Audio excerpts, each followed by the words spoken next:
Olá, participante, vamos dar início ao Mercado em Foco do mês de maio. Iniciando por Estados Unidos, o destaque no mês de maio foi a divulgação do índice de vendas do varejo. Foi uma surpresa positiva, né? As vendas do varejo alcançaram 1,2% em comparação com o mês de abril.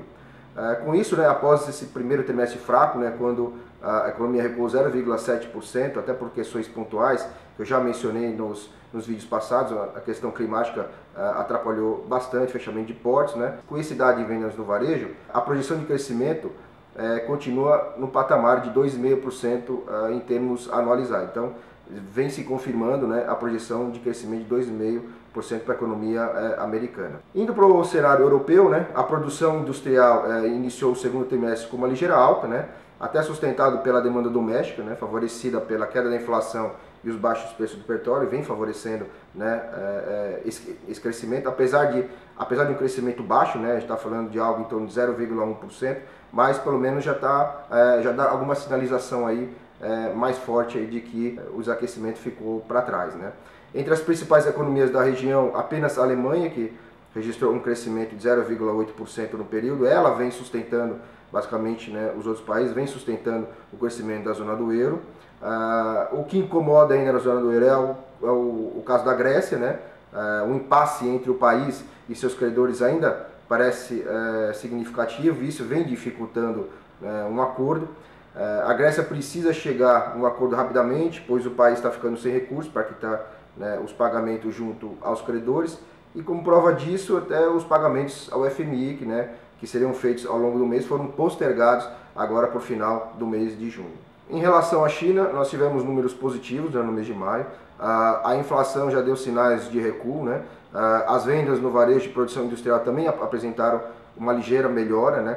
Com relação à atividade econômica, as vendas no varejo alcançaram 10,1% ao ano de valorização, após uma alta de 10% em abril, né, em termos anualizados. A produção industrial também apresentou crescimento, né, de 6,1% em maio, na comparação anual, ligeiramente acima do mês anterior, quando a produção havia alcançado o patamar de 5,9%.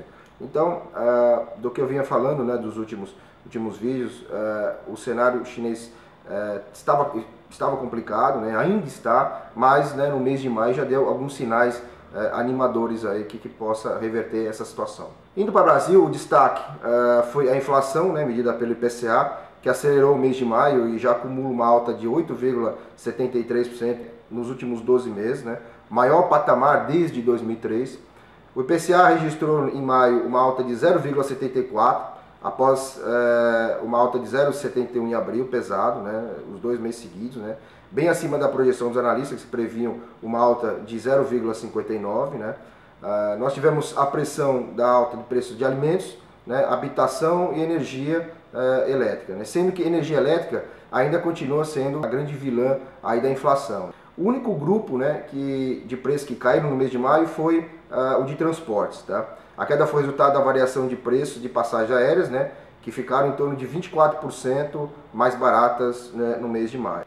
Em relação à política monetária, a ata do cupom manteve a mensagem dura da ata anterior, né, e ainda adicionou, né, novos elementos do discurso, como determinação, perseverança para impedir a transmissão da inflação para horizontes mais longos. Tá? Essa frase ele não havia colocado nas atas anteriores, foi exclusivamente na ata de maio, né? E isso acendeu uma luz amarela aí no mercado.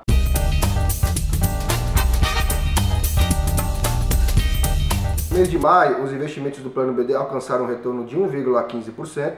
O resultado veio ligeiramente abaixo da meta atuarial, que foi de 1,42%. Né? O destaque positivo do mês foi o segmento de estruturados, que apresentou uma valorização de 4,31% no mês.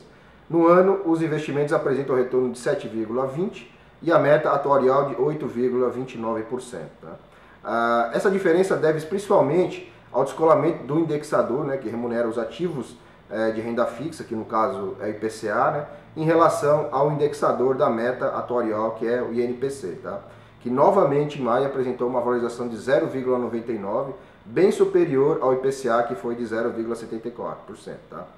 Historicamente, a gente analisou esse descasamento do INPC e IPCA e a gente pôde detectar que ao longo do ano essa diferença deve diminuir. Tá?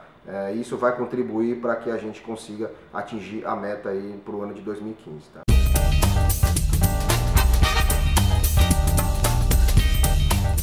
No CV, no mês de maio, o retorno foi de 1,19%, né? Acima da meta atuarial, que foi de 1,17%. Contribuíram positivamente para o resultado a renda variável, que teve um retorno de 2,45%, e os investimentos estruturados com retorno de 1,93%. Tá? No ano, o total de investimentos apresenta um retorno de 7,72% e a meta atuarial de 7,62%. Então, em relação ao CV, no ano a gente vem superando a meta.